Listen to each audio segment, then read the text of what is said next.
All right. Hi, everybody. Welcome to the program. Sorry I'm late. Had to have a little snack there, Kev. Yeah, dinner time, Like I tell right? you, it's dinner We time. work right through dinner time. That's how we do. Why do I eat dinner? At 6 o'clock at the station, you might ask.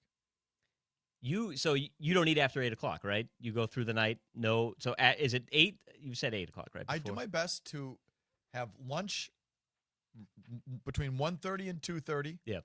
And then dinner between 5:30 and 6:30. And then I try not to eat at home. Okay. Yeah. Mhm. I could never do that, but you've talked about it before. That's what I have what a do you really do? small breakfast.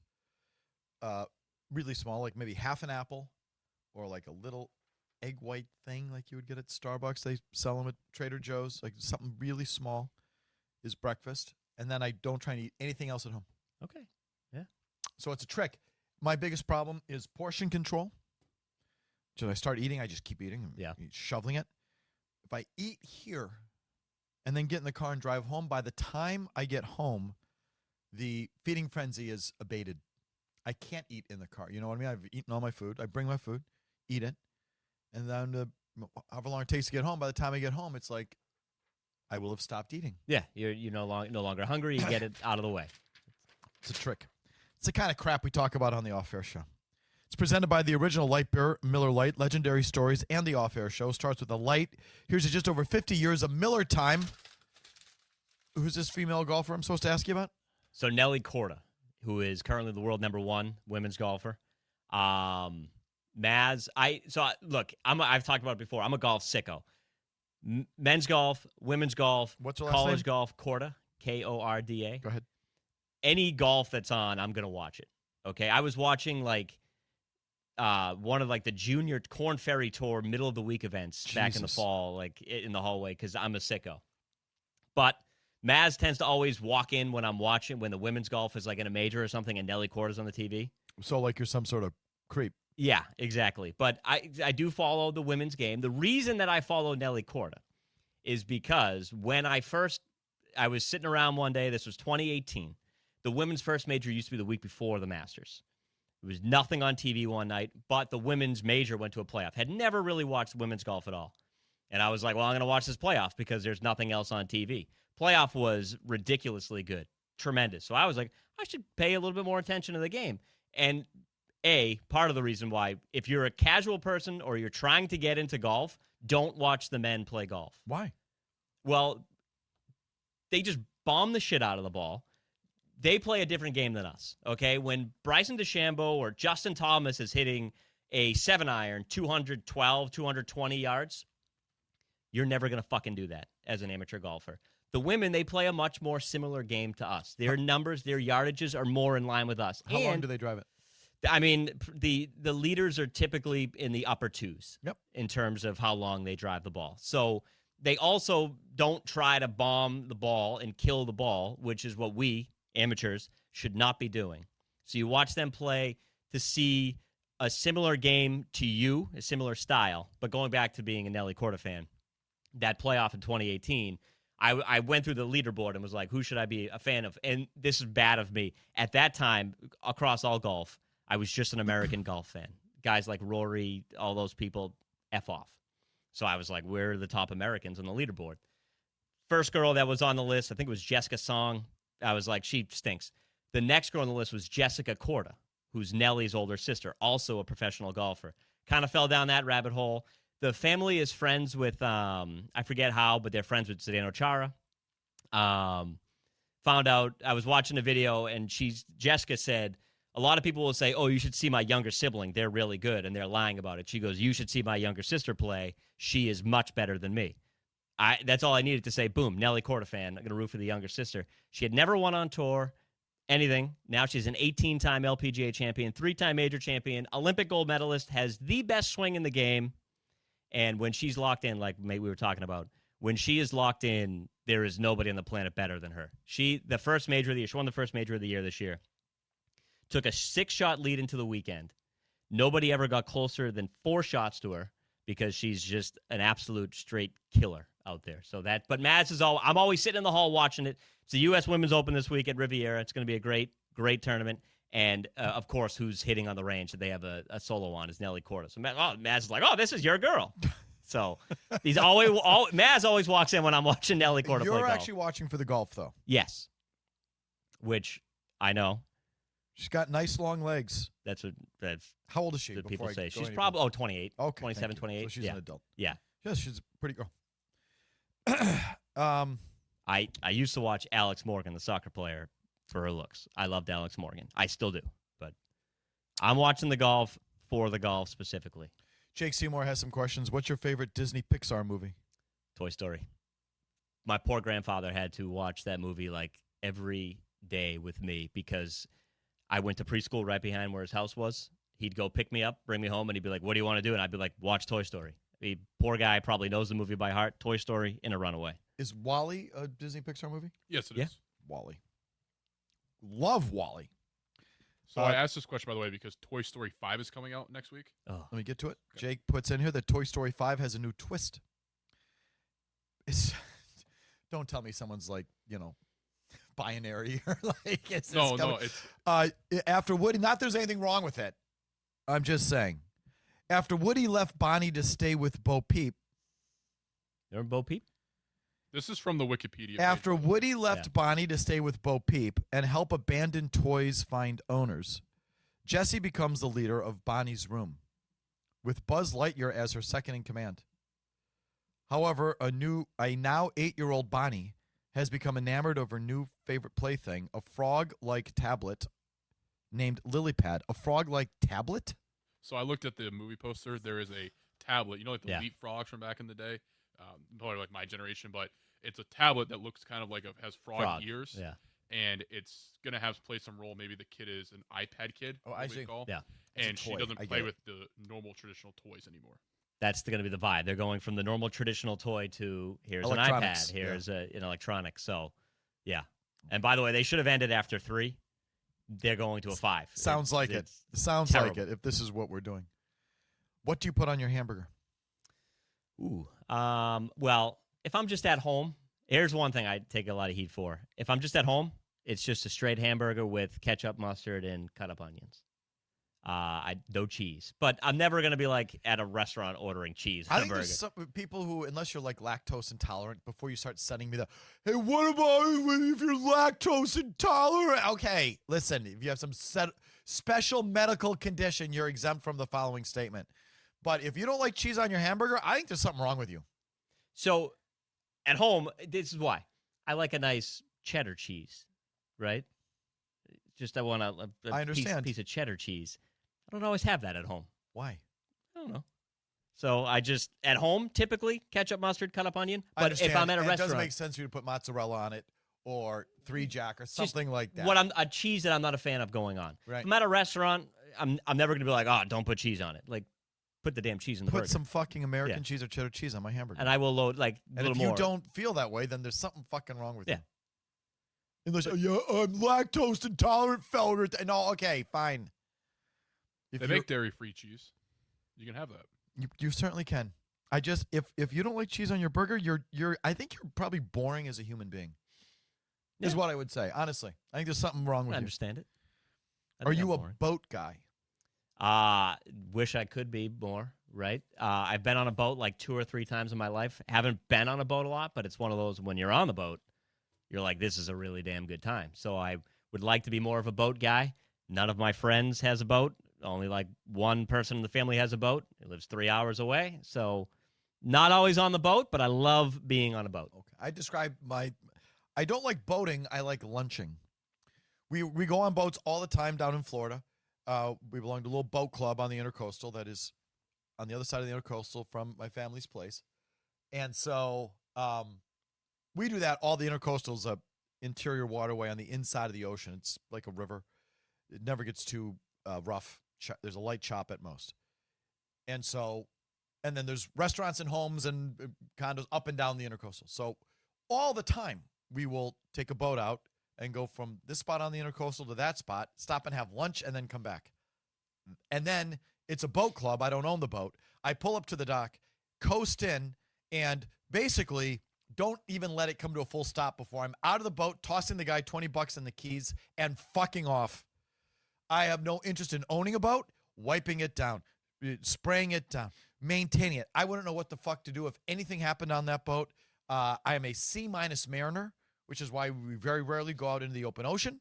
We just piddle down the intercoastal, have lunch, and piddle back and come home, and I smoke a cigar, and that's what I like to do. A lot of people wouldn't even consider that boating, and I would agree. My docking skills, suspect. Really suspect. We get up to a crowded restaurant, and I'm docking the boat. My family sort of is, like, cringing because people are watching. Does this asshole know how to properly park this boat? It's a hit or miss operation. My plan of attack is to go in as slow. I just like creep in there really, really slow, hoping to death the bejesus that there's a dock boy up there who will take the line and okay. But that's so if you say do I like to boat? That's what I like to do. That's a full big answer for your question there. I'm a boat passenger. I've never driven a boat. I don't think I ever will in my life. What are our thoughts on the Meteor into Cape Cod Bay? I got a million. I had something all planned for the show the other day. We've had too much sports to talk about, but what is your thought on the Meteor? Well, I think what scared the crap out of me the other day. Did you hear it? Heard it. Thought a tree went down. Where were you? Saugus. So north of the city. Bit of a ways away. Thought a tree went down in the neighborhood. That's what I've just immediately assumed. My sister, who lives like 3 miles down the road, said, "Anybody hear that?" And then my other sister, who lives 3 towns over, said, "Yeah, we heard that." So we assumed it was like an earthquake or something. And then I went on Twitter, and it was Eric Fisher, the meteorologist, who was the first one to put potentially a meteor, and then it transferred into being a meteor. And it kind of goes into your thing of like, we just don't know where the hell these things come from, because apparently there was another one yesterday or Monday in Michigan, and we just... Oh, I knew the one in South Carolina last week. There was another one in Michigan yesterday. That one too. Apparently, I think it was Monday. I think there was one Monday night around Michigan, somewhere in Michigan. There was another one possibly reported. So yeah, these things just come out of nowhere. And so, I mean, I've gotten over like my sort of irrational fear of it. Like if that's how I go, that's how I go. I used to have MREs, the meals ready. I've had like the freeze-dried meals and Bunsen burners and bug-out supplies, and I don't do that anymore. I just recognize that that's how we're going to go.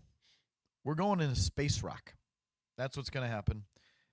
As most extinction events have happened on this planet, they are space rocks, and we're not going to be able to stop it, and probably won't see it in time. That's not to say we won't get some of them, like I've said before.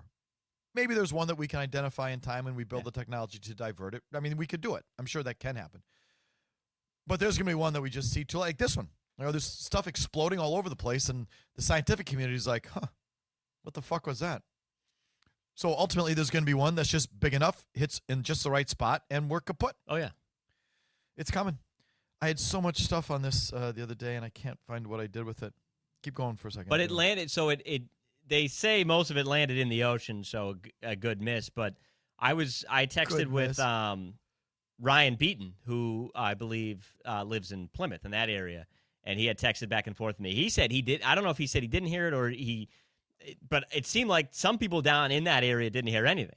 It just maybe that's so where weird. It came down. Maybe it's where it broke in versus where it came down. I don't know. But yeah, it scared the shit out of me. It was raining, so some people just like assumed thunder. But I immediately was like, that was way too loud to be thunder.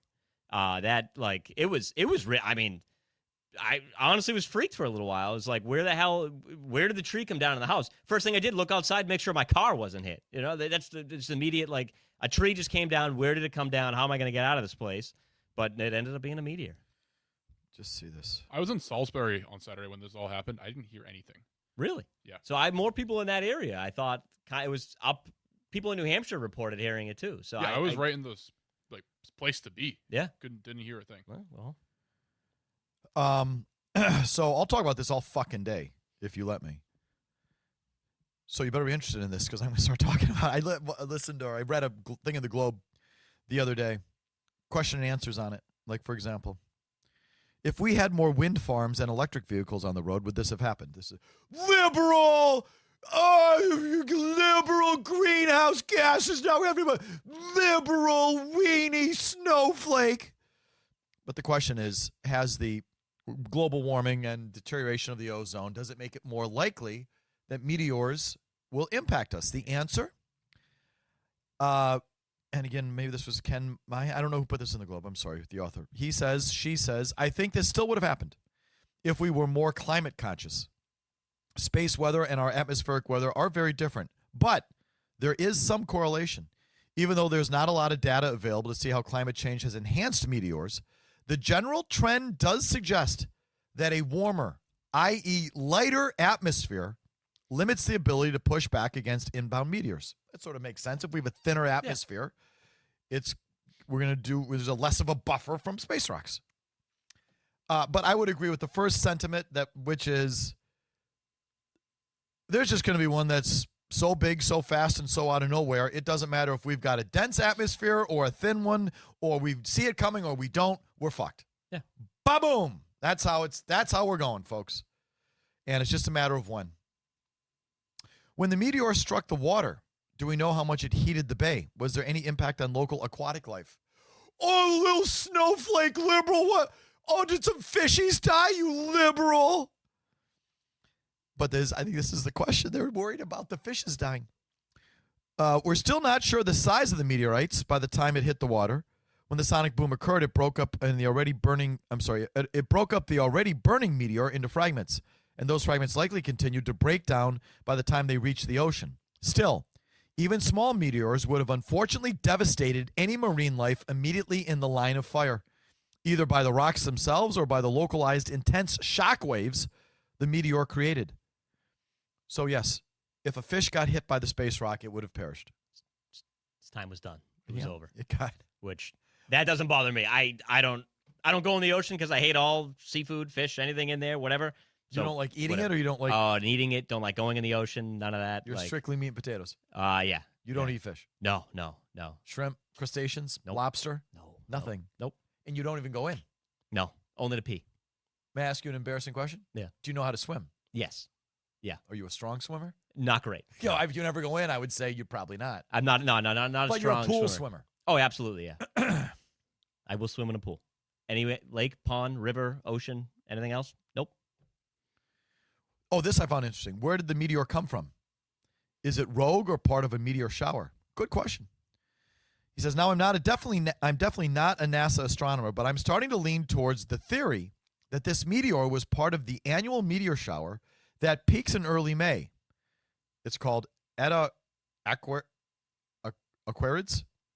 The debris field was left behind by Halley's Comet that enters our orbit every spring. The Eta Aquarids usually have more fireball or bolide, not bowl me. And remember, if you don't like that, you can just bowl me. That was a good segment. Did Jimmy have to drop any of that? I don't think so. You were put in the room for that. Bowl me. I don't think we did. No. Yeah. Bowl me. If you don't like it, you can just bowl me. Where am I?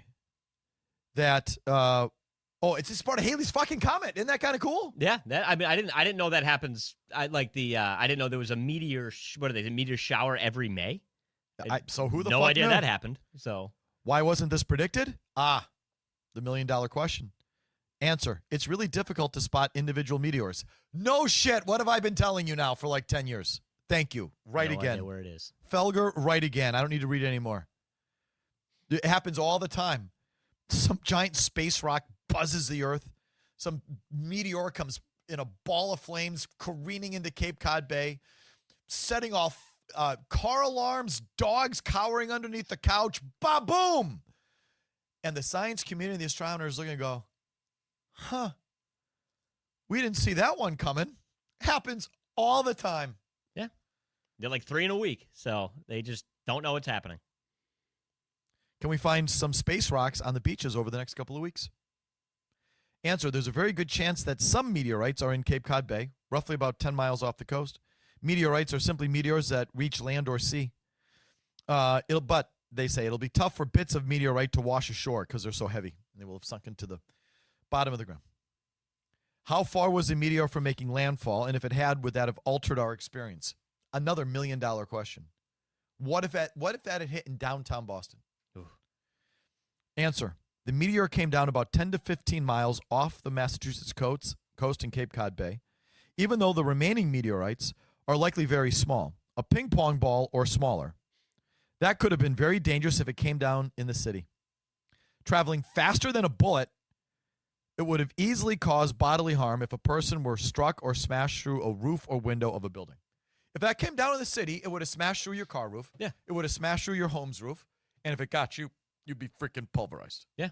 I mean, what is it, 46,000 miles per hour they say it comes in? Or I thought I saw the other day that it came in. Like, that would literally kill you. And this has happened to a fish somewhere in Cape Cod Bay. So there's some fish that are just, they are getting eaten by other fish right now. The poor fish. I just Googled Haley's Comet, by the way. The last time we saw it was in 1986. We won't see it again until July 2061. Takes 70 years to go around the sun. And yet we still get a meteor shower every spring as a result of Haley's Comet. Because of it. That's fucking cool. Interesting. Kevin, are you a guy that takes time and goes to actually get their golf clubs fit, or do you buy them right off the rack? Most of my bag is fit, but I have a couple off the racks right now. I have a driver that I bought used because I couldn't figure out my other fucking driver, because I don't like the carbon faces that drivers are going to. So I'm trying to hold out on that. But most of my bag is fit towards me. Eves 12 says, you can tell Felger comes from money. How? Because my family has a house in Florida on the Intercoastal. They didn't came from money. They came from shit. My father made some money over the years, but nothing too fancy, nothing too crazy. I've done all right, but I don't come from money, quote unquote, come from money. We grew up in fucking a duplex in Milwaukee. My father was a city prosecutor. My mom did part-time family law, divorces, child custody. They were lawyers, but again, my father was a civil servant working for the fucking city of Milwaukee, prosecuting drunks and guys that got in bar fights. And my mom did part-time family law while she raised us. So we definitely do not come from money, like you're implying. But they did all right later on in life to put me through college and all of that. But I think you're overstating where I come from in that regard.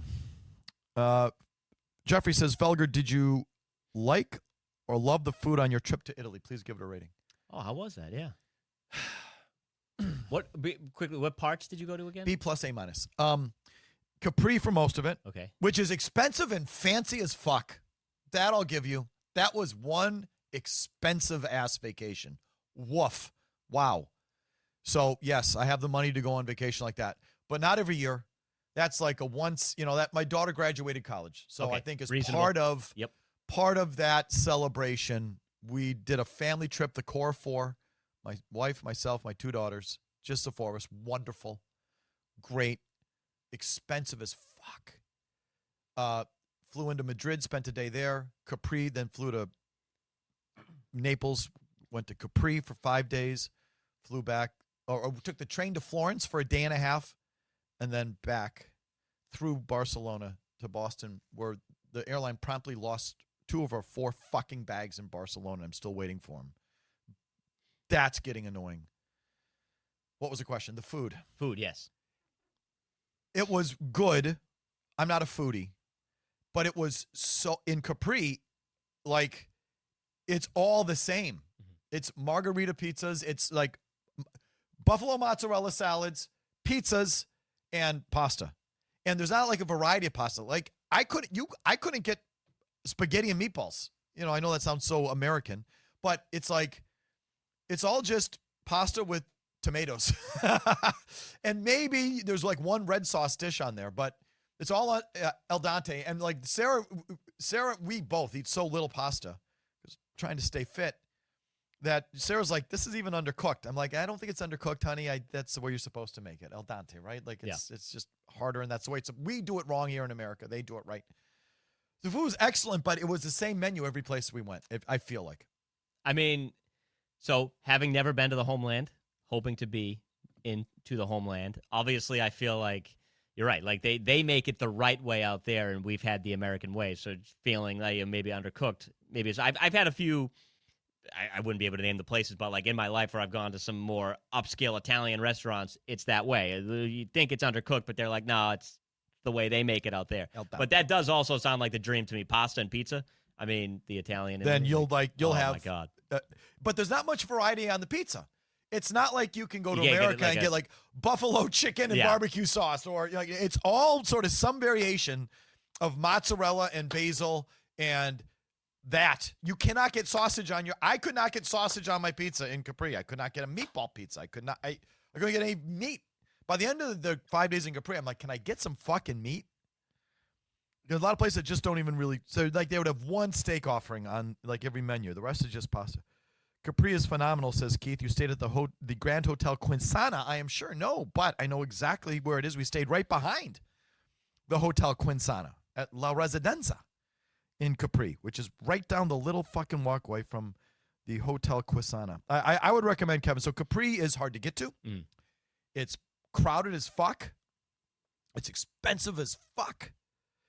I highly recommend it, but it's not accessible to everyone, and the cost is, I say not accessible to everyone, and not everyone wants to, you can't fly from Boston to Naples, so you got to fly, maybe you can fly New York to Naples, I'm not even sure, but you pretty much got to fly somewhere in Europe, and then from somewhere in Europe to Florence, and then from Florence through the clusterfuck that is Naples in Italy to the boat terminal, and then the ferry to the island. And so it's like, it's multiple pieces to get there. Yep.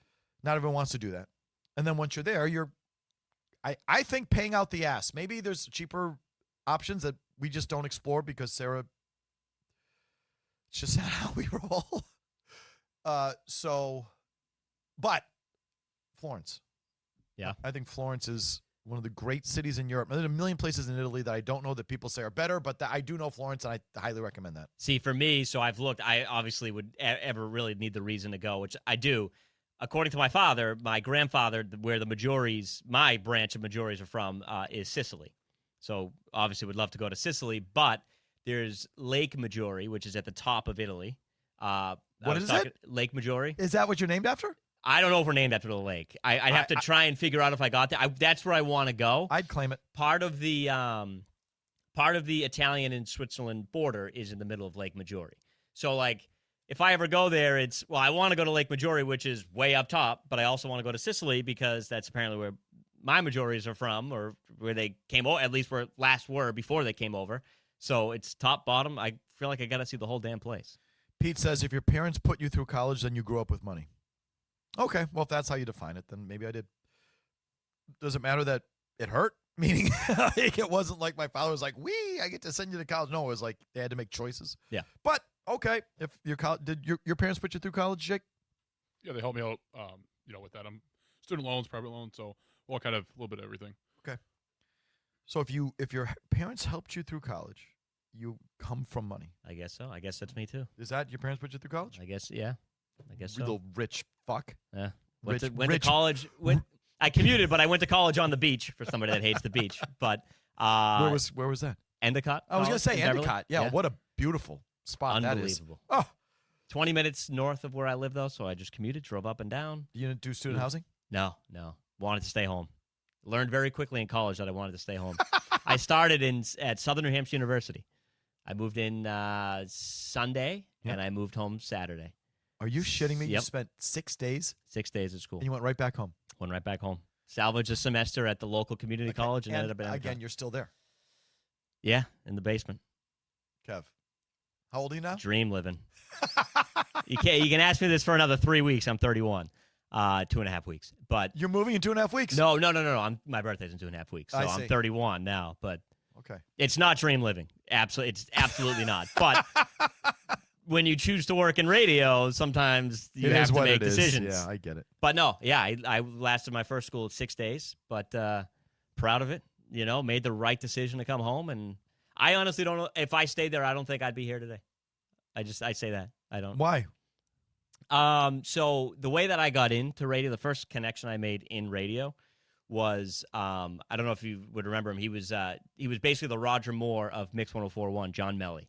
Don't know. So that's the sound guy who records our ads and everything. Yes, I should have known the crowd wasn't going to know, but I started learning voiceover from John. Did 2 years of just like learning voiceover from him. I forget how I forget the connection of getting me in contact with John. But that was like throughout college. So if I was living in New Hampshire, I don't think I would have been driving an hour and a half to come down and do a weekly or a monthly lesson with this guy. Just kind of kept going and ended up on street team here, and then ended up here I am, the whole line. So I always question whether I would be here in this exact spot if I hadn't come home. That's always just my one thing. But Endicott was where I ended up going, 20, 25 minutes north of me. Unbelievably beautiful campus. Grew every year that I was there and continues to grow every year, right on the beach. But I'm not a beach person. Look at all the people here debating climate change, whether it's real or not. Oh, boy. Could you be more boring? I mean, really, they're the most boring fucking conversation ever. They, just to give you 10 seconds on it, I guess the debate is what causes it, which is fine. It may be man-made. It may be a natural cycle of the planet. I don't know. The science isn't complete. Fine. They measure the thing. Like the rising sea. Okay, yeah. Yeah, they put a fucking stick in the water. And 5 years ago it was here, and now it's there. Like, it's not even like a debatable thing. The water's rising and the planet's heating, isn't it? I mean, they measure the thing. If you want to fucking piss on each other over why that's the case, go ahead. Do that on your own time. Boring. Let's talk politics. Fuck. But isn't it just another version of what we do, like what you do every day? Like sports, definitely, it's definitely just a different version. Like, I think, but people get aggravated when we tweak them, troll them in your parlance in sports for sure. Mm-hmm. On politics, it's a whole nother level. Oh God, it's I don't mind getting shat on with sports. Yeah, politics, people don't enjoy getting shat on. It's useless. It's boring. But like, do people debate that the water's rising and the temperature's rising? Again, I guess I'm kind of asking this, like, don't they measure it? And wasn't the Earth this temperature 10 years ago, and now it's that temperature? Like, I don't know if that's a debatable point. Yeah, it does go over my head. Like, I know people do debate it, though, like, but I don't know warm, cool. I don't know. I don't know that stuff, but I do know the debating is there. I don't get involved. I always say, like I say, it's like a different version. I don't know much about politics. I don't know much about all that because, like, some days it's just to use this week as an example. A.J. Brown, they paid too much for him. Might have been an overpay for him, and now every Patriot Bobo is upset that you say that, awesome. And everybody's fighting. And sometimes I don't want to go home and hear, Trump's an idiot or Biden's an idiot. Like, I don't want to hear that. I'm sorry. Like, I just sat all day listening to. But this is another thing. So maybe like this. Here's the parallel. The Patriots had an easy schedule. They put a stick in the water. The water was here 10 years ago. Now it's here. Like, these are not debatable. These are just the facts. And now we can debate over here what it means or how we got there. But to debate this part. So to debate that they had the water was here. Now it's here. Yeah. How is that a debatable point? Exactly. I get what you mean. So, like, the Patriots had an easy schedule. How is that a debatable point? Exactly. It's not debatable, but how they performed against the shitty teams is the debatable, right? Like, the schedule sucked, but people want to say, hey, listen, the schedule sucks, but they're beating the crap out of every bad team, so they're proving that they're a good team, right? I guess I get you saying, like, there's the fact of the water's risen. Yeah. Someone says, nice OS sweatshirt, Felger. Ever played Boston golf? No, I have not played Boston golf. I would like to play Boston golf. I hear great things about it. Excuse me. I ate before I came in here. I'm sorry. I would like to play Boston golf. This is Old Sandwich, which is another super fancy place that is really for the rich fuckers. Not that I belong, but I have the privilege of playing every now and then because I have some fancy friends. So, yeah, you spoiled rich kid.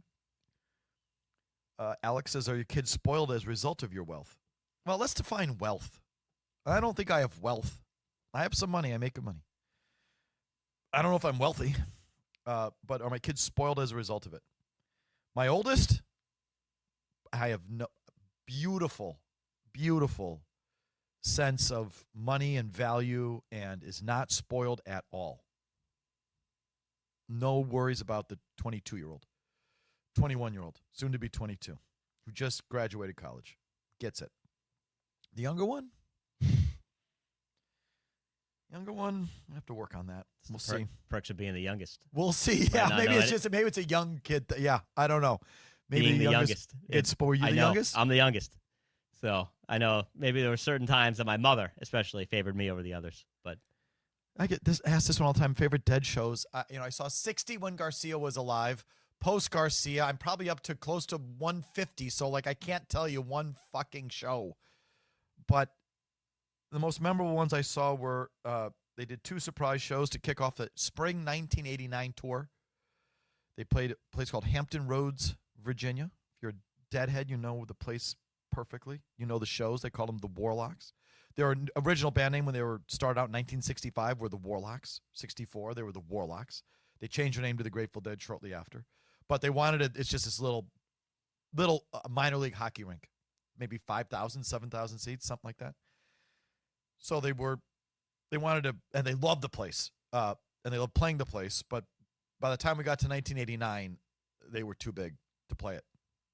Just Deadheads overrun towns and just trash the place, and so they couldn't play it, but they still wanted to. So what they did was, like, maybe, I can't remember now, a month before, 2 months before, 2 weeks before, I can't remember, a short time before the spring tour started, there were announced a band, they called formerly the Warlocks, Hampton Roads, Virginia, October 8th and 9th, 1989, something like that, whatever the date was. Fall of 1989. Did I say spring? I think it was the fall. And so there were 2 sort of pirate shows, like they just bombed down there, did 2, and by the time we got to it, the cat was well out of the bag, and they were still well attended, but it wasn't the complete circus shit show that you would get if they were the Grateful Dead, because the Grateful Dead brought all these casual fans too that just anyway, those shows. First Help Sip Frank in 5 years, first Dark Star, not that I really needed that, in 6 or 7 years. Addicts of My Life for the first time in like 20. They busted out all these fucking songs. It was amazing. So that's the one I would give you. Speaking of, you said minor league hockey rinks. Would you consider the European League minor leagues, or all the European leagues out there? Yeah. Little news this morning. Former Bruins head coach Claude Julien, 2-year deal to be a head coach out in Zurich for the Zurich. Perfect. Zurich. Is it Zurich or Zurich? Zurich. It's Zurich. I forget. It's pronounced one way here, one in out across. Over there, they might pronounce Claude's it. got 2 years out in Switzerland. Perfect spot for him. Either that or Neshoba Regional High School. That's Cape Cod Regional. I think would be a perfect spot for Claude Julien. That guy was so overrated. Oh my God. Okay. Let's do one more. Anything else? Do you want anything before we go? I got nothing. I guess I'll give you a this or that. Would you rather never get sunburned or always have an ice cold drink with you? I'd rather always have an ice cold drink. I can handle a little sunburn. Yeah, it doesn't bother me. I gotta go the ice cold drink. I hate being sunburned, but like, have an iced coffee with me every day, all the time. 100%. Going to any World Cup games? No, Cam. Not planning to. I mean, if something like drops out of the sky, we got a great fucking spot for you. It's free. Just come with us. Maybe. Not planning to. I'd see the U.S. I would like to see the U.S. They don't play here. I want to know how it's going to impact my life, which my life entails going from the seaport to here, back to the seaport to TV at 9:30 at night, then back to the seaport at 11:30 at night or whatever. Is this going to affect me? It kind of feels like, yeah. Yeah, how so? The way things look, I don't know, like, because now, I mean, where are they going to put everybody down there in that area, right? Like, you got to assume that the 60,000 fans is obviously going to be local fans that are down there, but like a Patriots game, right? Majority of those 60,000 fans are from the. How many of the 60,000 fans to see? I think the big game is Norway, France. That's here. They were talking about it earlier in the control room. McCarthy and our intern. I mean, I would assume that there's going to be a lot of Norwegians and French people here. Where are they all staying? Are they all staying in Providence? I mean, you've got to assume a shit ton of them are staying in Boston and trying to find their way down. And I just feel like it's going to be a disaster. So I would love to go to a game, but the price is insane. If I can find a way in at a low price, I would love to make my way down there for a game. But I heard they're, what am I trying to say? Closing all these streets around South Station. Oh, why? Why are we closing streets around South Station? Do I have to pick this back up? Does someone have to answer me? Email me. Tell me why Why are we closing streets around that? Because that has a potential to impact me. I sometimes have to get on the pike from around South Station because they fucking always close off this entrance to the pike in the seaport for some godforsaken reason. At 9 o'clock at night, they're closing this entrance onto the pike. So then I got to go by South Station. And if they're closing those streets, that's a problem. That's the one impact I'm looking at here. Why are we closing streets around South Station for a soccer game in Foxborough? Is it for the public transport? I was going to say public transport, and they're anticipating large crowds. That's why you close the streets, right? But also, too, the whole MBTA thing has been a complete PR disaster. Them jacking the prices up to $80. It's $20 to get to Gillette. They're jacking up to $80. I also read somewhere that the Crafts are like this, the company running the World Cup, so obviously the Crafts Sports Group, are saying it's better just to go and park if you have a ticket, not take anything. So, what's the plan here? This seems like such a disaster. Clusterfuck. Well, that's the rest of the world. That's Europe. That's soccer. It's just a fucking clusterfuck. It's like, anyway. We're done. We gave you more. Like, come on. That was a lot of nothing right there. A lot of content. And not that it was substantial content, but we talked for a long time. Next week's going to be short because of it. Jake, thanks for doing it. We appreciate it. Maggiore, we appreciate it. We'll see you next week. Bye.